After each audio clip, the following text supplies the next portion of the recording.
آج کی ویڈیو میں ہم آپ کو ایک اللہ کے ولی اور کچھ انگریزوں کا واقعہ سنانے والے ہیں۔ ایک دن ایک اللہ کا ولی راستے پر بیٹھا تھا تو کچھ انگریز شکار کرنے کے لیے جا رہے تھے۔ اللہ کے ولی کے ساتھ سے گزرے تو کہنے لگے کہ یہ کیا کر رہے ہو؟ اللہ کا ولی تسبیح پڑھ رہا تھا تو وہ پوچھنے لگے کہ یہ کیا کر رہے ہو ہاتھ میں؟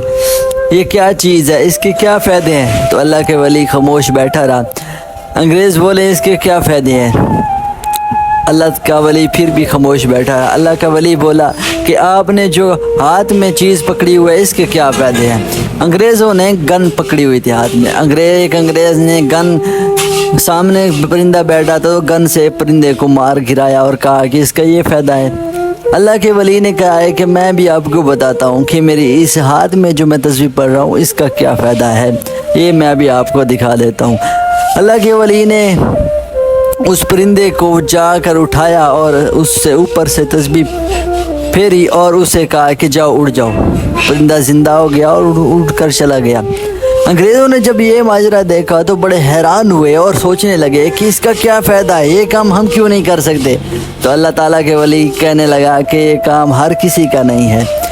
یہ ولی اللہ تعالیٰ کی اس ولی کا نام پیر مہر علی شاہ ہے، جن کا تعلق سید آل نبی اولاد علی سے ہے۔ علی شاہ کی درگاہ پہ آج بھی ہزاروں لوگ روزانہ آتے ہیں اور یہاں پر سے لنگر کھاتے ہیں اور اللہ تعالیٰ کی اس پیارے ولی کی مزار کی درگاہ کی زیارت کرتے ہیں۔ پیر مہر علی شاہ صاحب کے اولاد میں سے بھی بہت سے اللہ کے ولی گزرے ہیں۔ پیر مہر علی شاہ صاحب کی کرامتوں کے بارے میں بے شمار ذکر کیا جاتا ہے۔ پیر مہر علی شاہ صاحب اللہ تعالیٰ کے بہت اعلیٰ درجے کے ولی تھے۔ پیر مہر علی شاہ صاحب کے خواب میں نبی کریم صلی اللہ علیہ وآلہ وسلم بھی آیا کرتے تھے۔ نبی کریم صلی اللہ علیہ وسلم کی اولاد میں سے تھے۔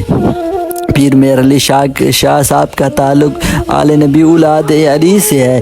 آج بھی یہ نسل اسلام آباد میں درگاہ اور آج ان کی پیر مہر علی شاہ کی نسل آج بھی اسلام آباد میں موجود ہے۔